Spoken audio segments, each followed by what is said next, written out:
लेकिन काला कपड़ा हो, काले पैंट भाई बुजुर्ग हमारे पिता भाई लोग पहनते हैं ना, तो पैंट काले में कोई दाग लग जाए, आप भीगा कपड़ा ले लो और गीला कपड़ा लेकर उसे पोंछ दो, ऐसा लगता है धुला हुआ है।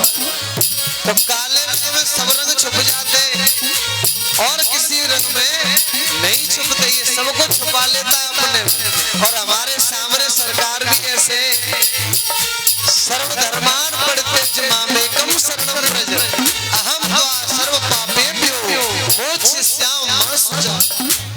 सारे बुरे कर्म को करके चाहे कुछ भी करके अंत में अगर जीव मेरी शरण में आ जाए तो मुझे सारे पापों से मुक्त कर देता हूँ। अर्जुन तू सारे धर्मों का परित्याग करके केवल मेरी शरण में आ जाए। तो काले रंग पे कोई दूसरा रंग नहीं चढ़ता, कोई नहीं चढ़ेगा। तो कितना सुंदर लिखा, लाल न भावे रंग पीला न भावे,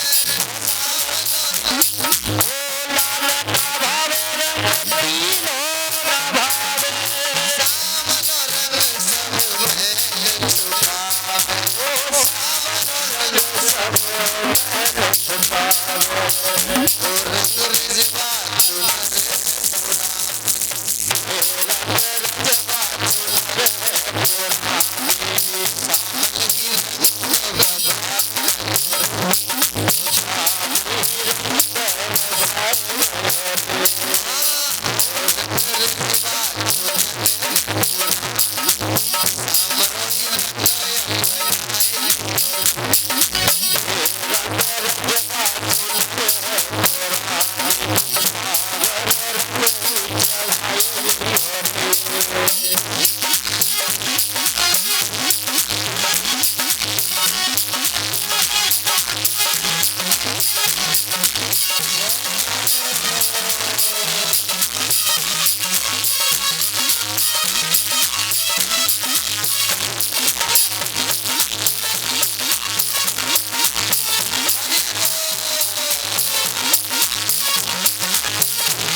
चुनरी दगीली हो जाती है पापों से,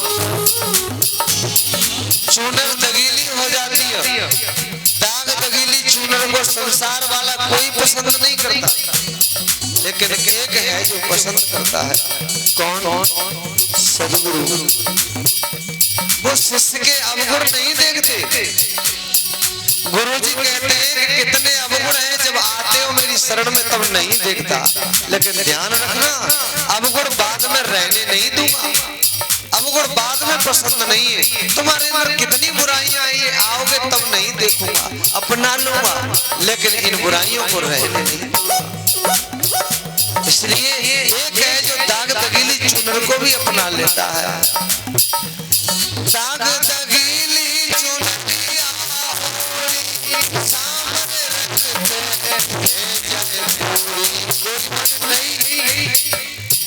सामने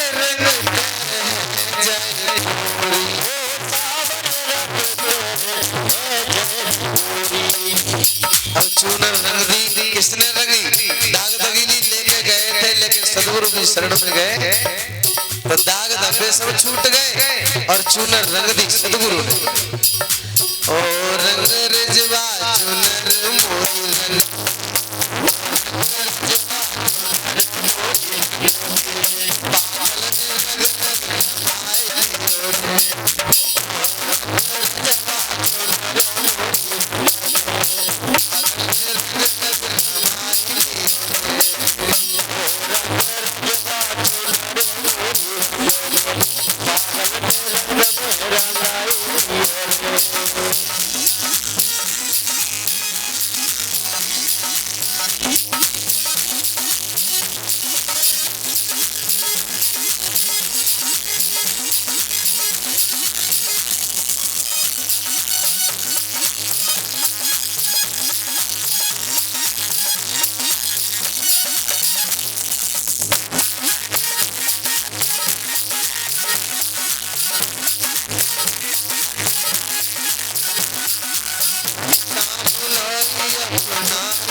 जय जय श्री राधे श्याम।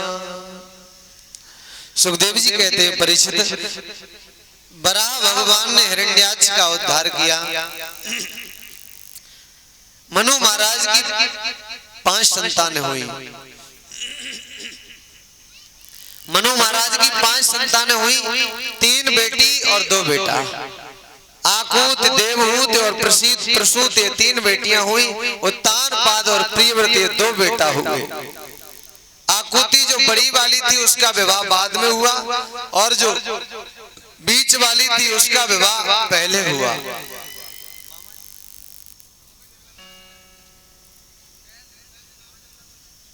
बीच वाली का विवाह पहले हुआ, बड़ी वाली का बाद में हुआ। ऐसा क्यों हुआ? सुखदेव जी कहते हैं परीक्षित,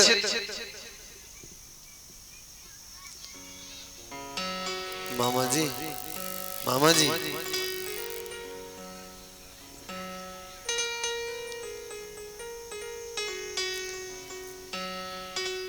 बीच वाली का विवाह पहले कैसे हुआ? ये मनु महाराज की कन्या अपने आंगन में थी। नारद जी आए और नारद जी ने करदम ऋषि के बारे में नारद जी ने बताया, मनु महाराज के आंगन में प्रशंसा की। तो देवहूति के मन में करदम ऋषि के प्रति जो था ना, वो ऐसा लगा उनको कि मेरी जोड़ी इन्हीं के साथ बनेगी। और देवहूति की प्रशंसा नारद जी ने करदम जी के यहाँ जाकर के की, तो करदम जी ने भी मन ही मन देवहूति को वर्ण कर लिया। दोनों ने वर्ण कर लिया। और एक दिन करदम जी बैठे थे, ध्यान कर रहे थे, श्री नारायण का तपस्या कर रहे थे।